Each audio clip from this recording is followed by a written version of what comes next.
Today, many people are wearing the brown scapular and praying 5 decades of the Rosary in an attempt to fulfill the requirements to receive the graces attached to these devotions.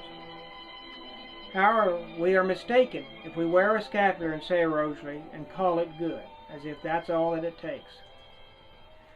The saints in heaven have interceded and tried to correct us on this most important point.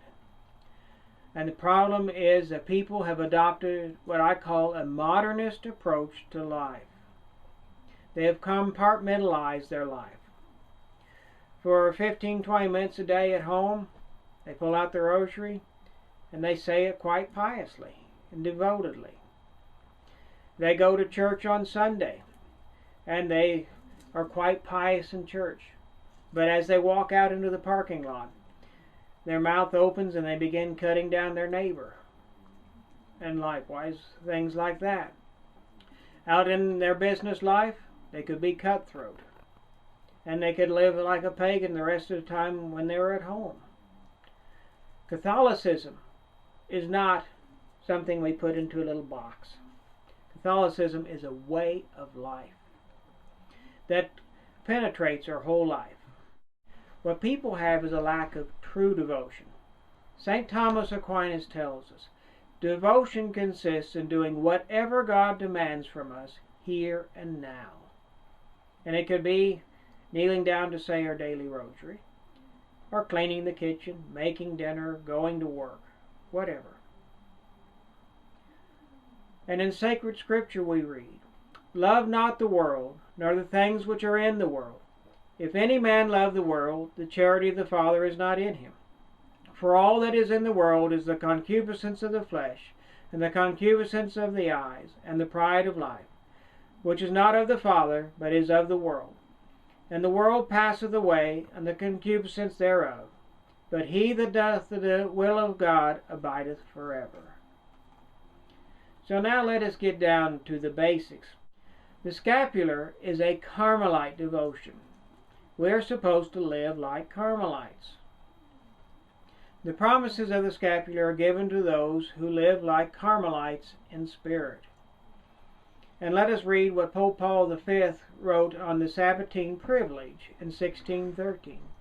It is permitted to the Carmelite fathers to preach that the Christian people may piously believe in the help which the souls of brothers and members who have departed this life in charity, have worn throughout their life the scapular, have ever observed chastity, have recited the little hours of the Blessed Virgin Mary, or, if they cannot read, have observed the fast days of the Church, and have abstained from flesh meat on Wednesdays and Saturdays, except when Christmas falls on such days, may derive after death, especially on Saturdays, the day consecrated by the Church to the Blessed Virgin Mary, through the unceasing intercession of Mary, her pious petitions, her merits, and her special protection.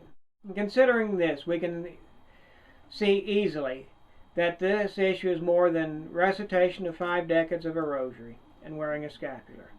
No, it goes further. We must be docile and obedient to the Church. Now let us go back to the origin of the Sabbatine privilege and the bull of Pope John the 22nd, Sacratissimo ut Culmini, which can be read in its entirety on our website. But let us summarize the requirements. First, we must depart life in charity. That is, in the state of sanctifying grace. We can have no unrepented mortal sin on our souls.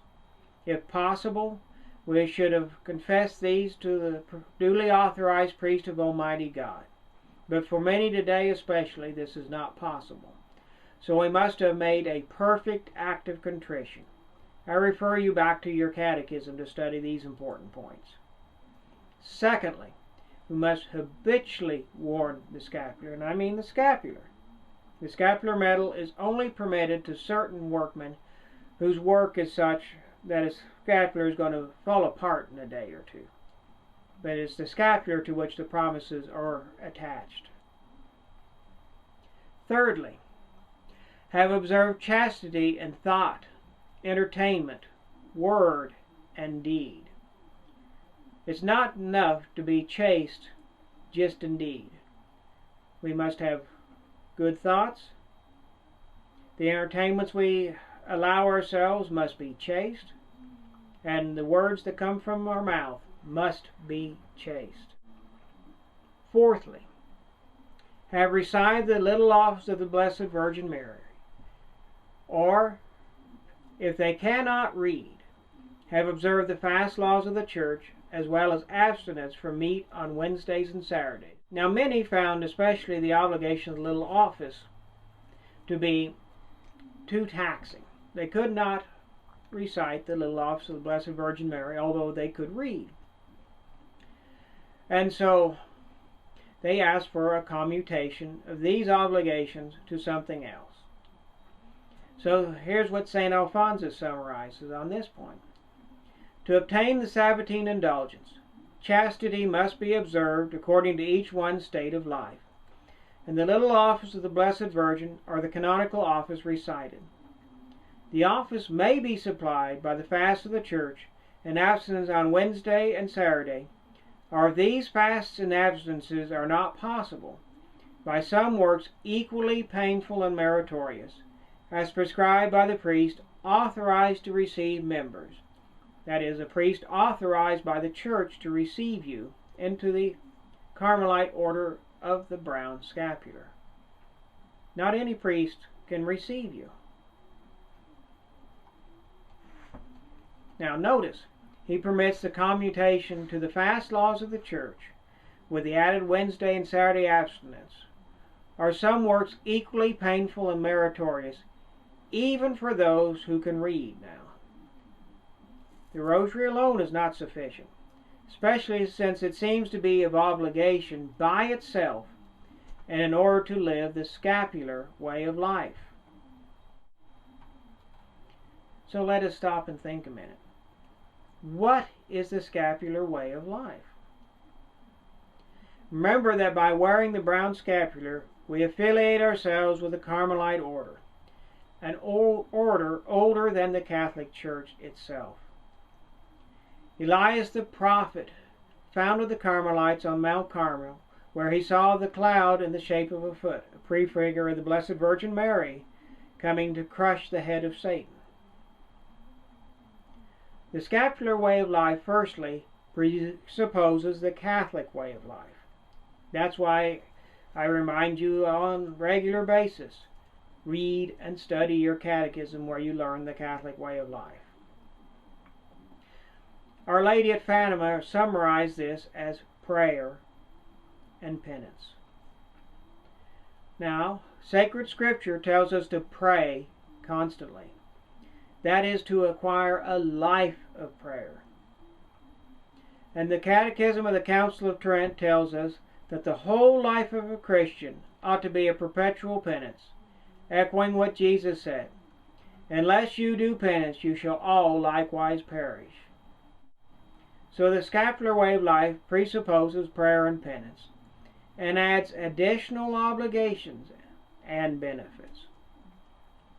And let us consider what St. Teresa of Avila says to Carmelites.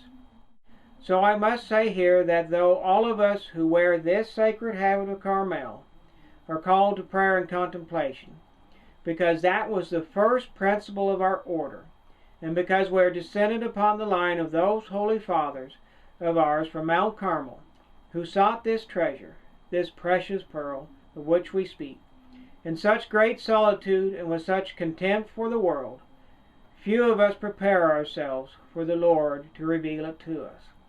So she's telling us that we must acquire prayer and contemplation. That's part of this scapula. Looks very little, but it's a reminder of a great obligation. Now, we cannot acquire prayer and contemplation unless we detach ourselves from the distractions of the world. Many saints and other pious authors remind us of our duty to detach from the world and to attach ourselves to Jesus Christ. Remember, the world is over here and Jesus Christ is over here. They are opposites. Now, in order to understand this better, the daily habit of spiritual reading and meditation is essential. And anyone who neglects these two practices is in danger of damnation. Let us repeat that. Daily spiritual reading and daily meditation are essential. Detachment from the distractions of the world is also a penance.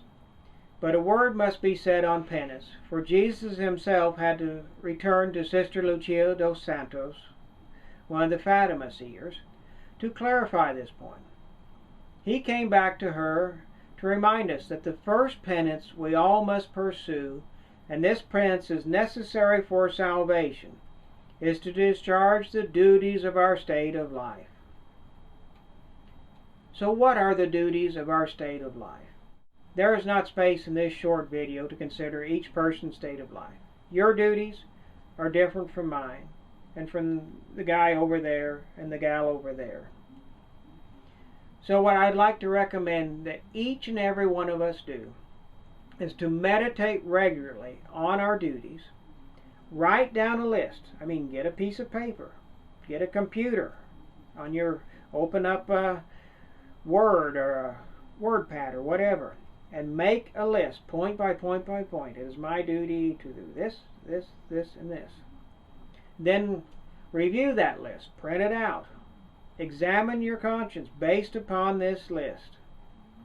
Because neglect of duty in many cases is a mortal sin.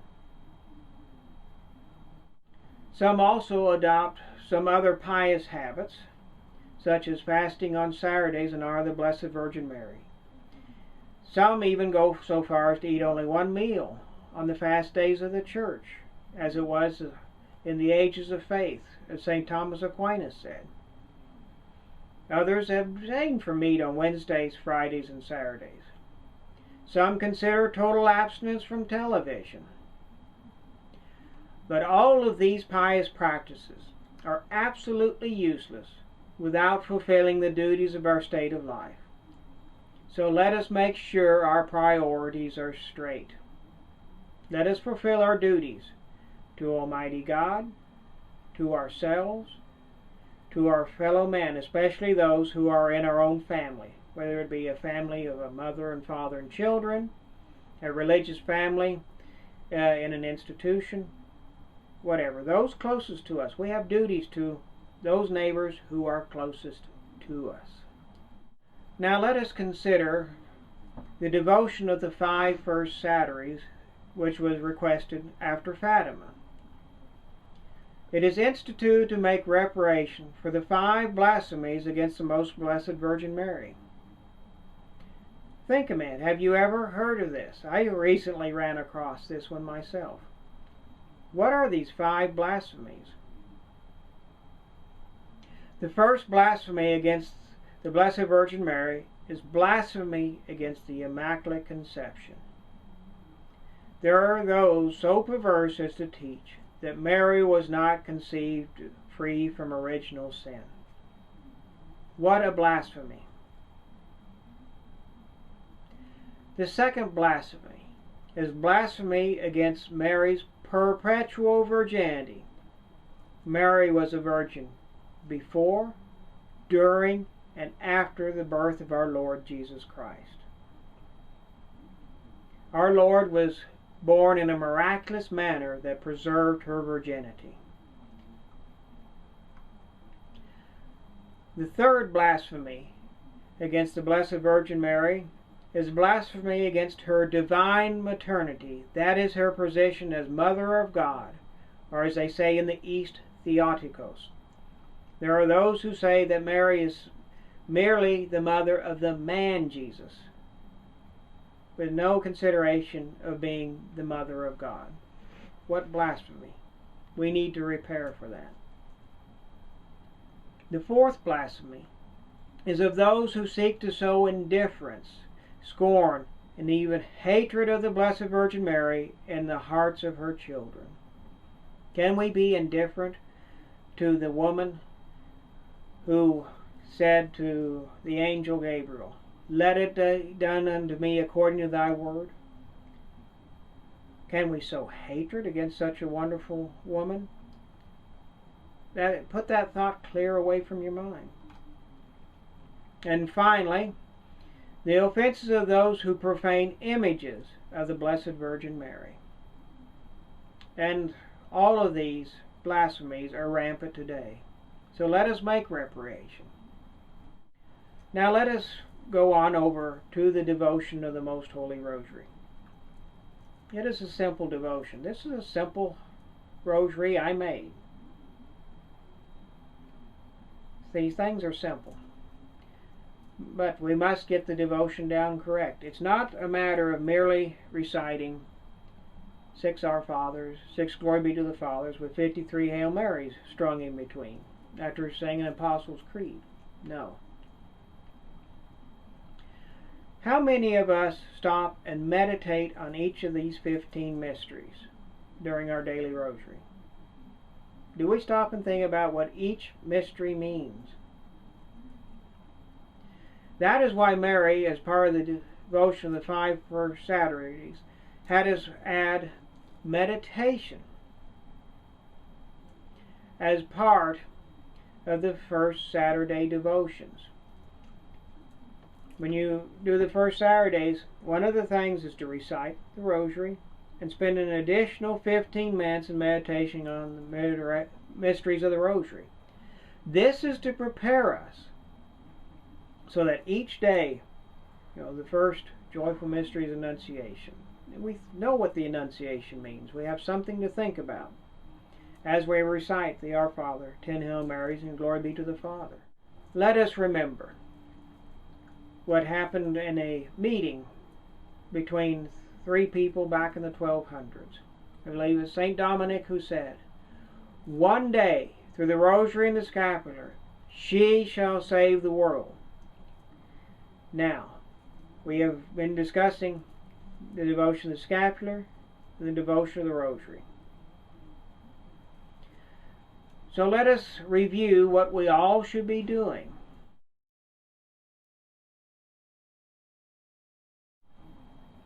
Many of us are unable to recite the Divine Office or even the Little Office of the Blessed Virgin Mary daily. So what commutation of those obligations should be made? It should require some effort on our part, as St. Alphonsus reminded us earlier. Also, many of us are not able to perform the abstinence, that's total abstinence from meat, on Wednesdays and Saturdays, in addition to the abstinence required by church law under pain of mortal sin for Fridays. So we have proposed the following commutation for everyone. Well, first of all, we must wear the scapular. Secondly, we must perform our daily duties exactly. Okay? Let us be zealous in performing our daily duties. We must lead a pious life, which means living the Catholic way of life and avoiding all sin, both mortal sin and deliberate venial sin, because those are incompatible with the Catholic way of life. We must observe chastity in accord with our station in life, and every one of us should know what that requires of us. If we don't, then get the catechism out. It's not difficult. We must recite a third part of the Rosary every day with devotion, meditating on the mysteries. We must observe the fast and abstinence laws of the Church. And in our next video, which we're preparing for shortly before Lent, we will go over that obligation, because this obligation binds under pain of mortal sin. Then you can go to our website and find the fast and abstinent laws of the Church. They're not difficult. We append them at the end of each calendar we do as a review. Okay, we need to make a nightly examination of conscience. And as part of our commutation, immediately after the examination of conscience, which should form an essential part of our night prayers, must observe silence from then until at least 10 hours later after our morning prayers. This silence includes no television, radio, or computer. I know for many this may be a penance, but we believe this penance, in these times especially, is essential to living the Catholic way of life. And in the morning we must make morning prayers with some form of morning offering. It doesn't have to be complicated, but we should open our day with prayer and close our day with prayer. And live a life of prayer. True, we're not able to be saying prayer 24/7, but we can live in an attitude of prayer. As part of this commutation, 15 minutes of spiritual reading. It may sound difficult, but it's not difficult to find 15 minutes. How many of us can find 30 minutes to watch a sitcom on TV? When we really shouldn't even probably be watching that particular sitcom. I'm only asking half of that for this. And then 5 to 15 minutes of meditation, preferably in the morning before ending our silence. That way we can prepare our meditation point with our night prayers. It can be reading of one simple line, like from the Our Father. We could read the line, "Thy will be done." As we drift off to sleep, we can think about, "Thy will be done." Then we make our formal meditation, meditating on the holy will of God. And there are thousands of points one can meditate on. And finally, as part of this commutation, to pray for us, the Pope, and for our intentions. That is, the intentions for the good of the Church. And this will also be posted to the website, so you can find this and print yourself out a copy so you can go over, am I doing this? Oh, okay. Make sure you get each point completed. Now, we can add other practices to this, if duty permits us. Remember, duty excuses from some of these voluntary practices. Now we can add like the fast on Saturday, which many recommend in honor of the Most Blessed Virgin Mary. What about a weekly or even a daily holy hour? Would be beneficial. I've got a book in this library from the middle of last century which recommends that people should move up to the point. We're talking lay people, because this is a book, I believe it's Layman's Way to Perfection, recommends working up to a daily holy hour, and this advice is given to laymen. Now true, there's some like might be looking at, no way I can do a daily holy hour, but there are many who can. We can increase the time we spend in meditation and spiritual reading, so we can advance in the spiritual life, so we can advance to that point of achieving contemplation. And so let us consider, one day through the Rosary and the Scapular, the Blessed Virgin Mary will conquer the world. Am I going to put on this uniform of the Scapular, take up this weapon of the Holy Rosary, and join Mary's army? That's the question we must all ask ourselves today.